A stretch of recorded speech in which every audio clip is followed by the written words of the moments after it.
Hello everyone and welcome to today's video and hope you already understand all the three type of inheritance concept single, multi-level and hierarchical.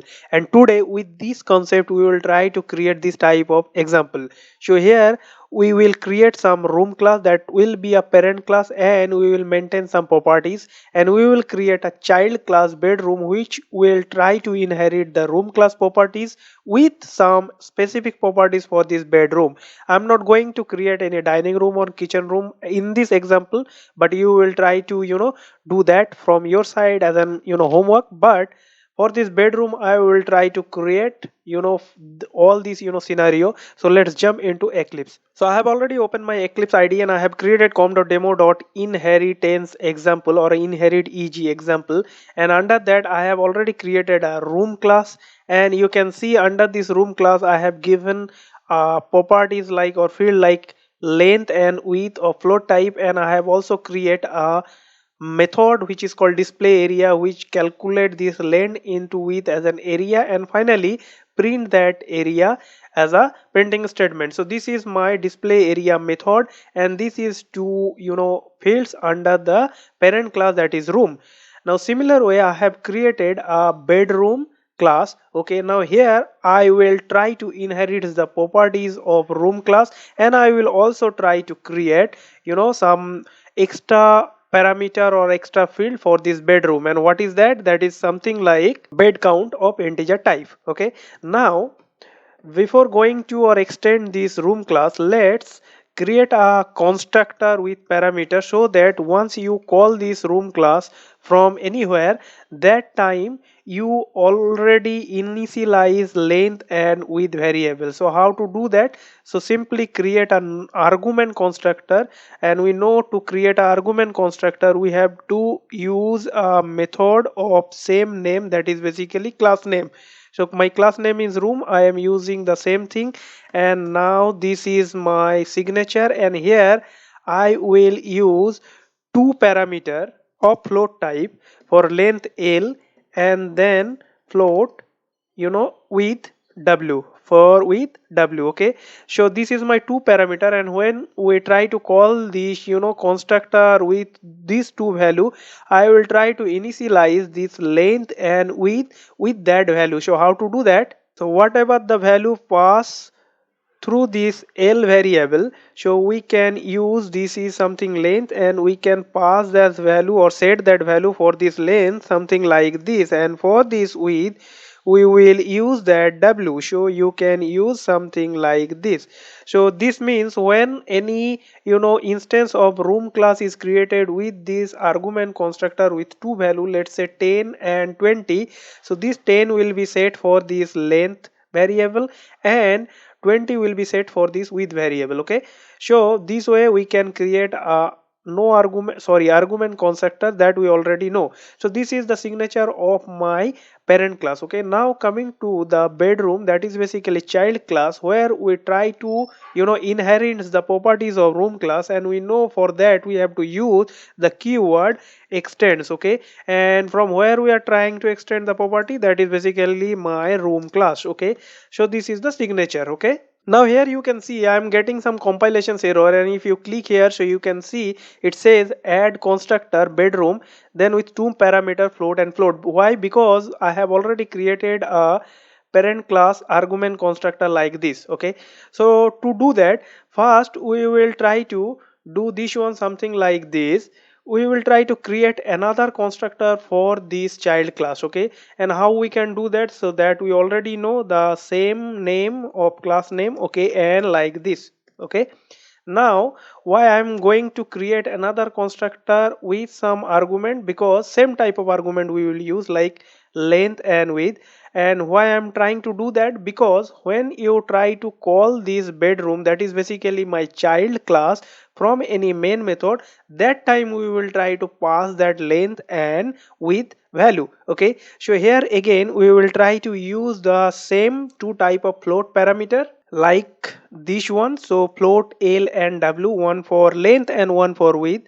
Okay, so give it something like this. So this is the argument constructor for my bedroom. Okay, now whatever the value pass for this L and W, that we will share or pass for this constructor. Okay, and to do that there is a concept which is called super. Okay, so super method you have to use, and always that method should be your first declaration or first statement under this constructor. So remember that one. If you use any super constructor, then you have to use that one as a first statement under your child constructor. Okay, so you simply use super and then pass L and W, which will be passing from some another class.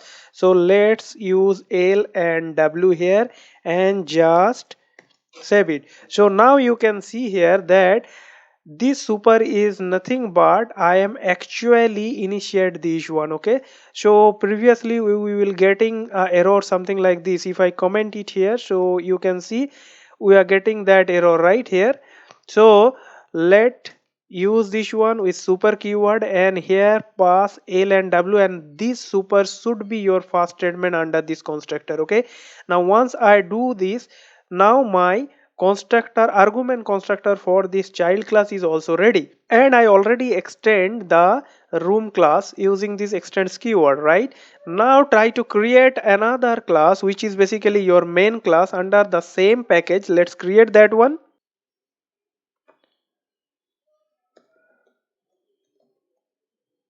Let's give the name like main class and use this public static void main checkbox. Now your main class is ready, and from this main class we will try to create an instance of bedroom, that is basically my child class, and we will try to access the parent class display area method. Okay, so let's create an instance of bedroom. So bedroom instance, then we have to use the new keyword.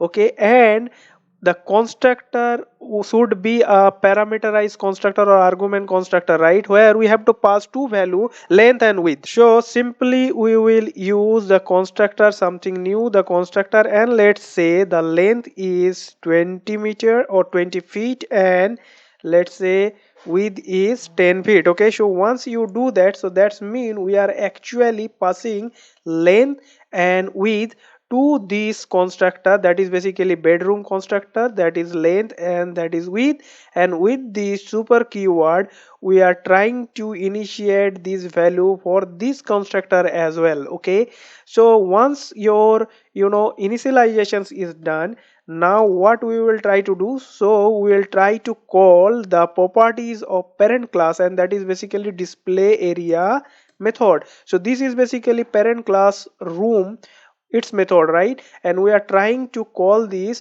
from this bedroom, that is basically child class. Okay, so we can simply use instance and dot then the area method. So you can see here, first we have created an instance with the argument constructor passing two value, length and width, that will initialize this bedroom.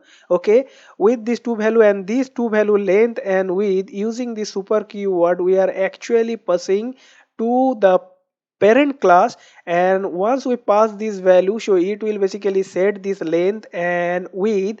And once I try to call the display area method of room class, that is basically parent class, that is nothing but this one. So already we have set length and width, and it will calculate the area and finally give the area as a printing statement. So if you run this, now you can see we are actually getting the value area is equal to 200. Okay, so 200 is nothing but 20 into 10, and that is calculated not in child class, it is actually calculated in parent class, this method. So you can see 20 into 10, and this area is coming here, so area is equal to this, and that is coming as a printing statement in our console. Now here you can see there is a specific properties for this bedroom class which is not available in parent class.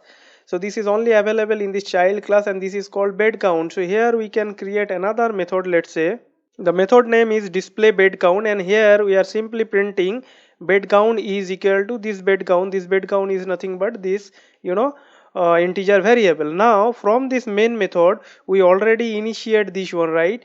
And using this instance we can also set the value of the bed count. Let's say is equal to 1. Okay, so once we do that, that's mean we are passing or setting the value of the bed count as 1. So this is now set 1, and now if I call this method, so it will print the bed count is equal to, you know, whatever the value we are passing, that is nothing but 1. Okay, so now let's call the display bed count method. Okay, so once I did this one, so first time it will go to the display area, that is basically parent, you know, properties. Now this is basically child properties, and where I set the value as 1, and this is also the child properties we are trying to call this one. So once I run this, you can see the details is coming area, display area, this is coming from parent, and 20 into 10, that is nothing but 200, and this display bed count we already set 1, and that is coming here, bed count is equal to 1. So this way we can, you know, implement multiple, you know, scenario using this type of inheritance concept. So if I recap, so my parent class, then my child class, this is my main class. From this main class I have created the instance of child class, but using this instance I am trying to access both, you know, parent class properties, that is basically display area method, and also child class properties, that is basically a bed count, you know, fields, and the display bed count method. So hope you understand the total concept. I believe this video has helped you to understand about the topic. Thank you for watching. Please do subscribe, click on the bell notifications and select all so that you don't miss any video from this channel.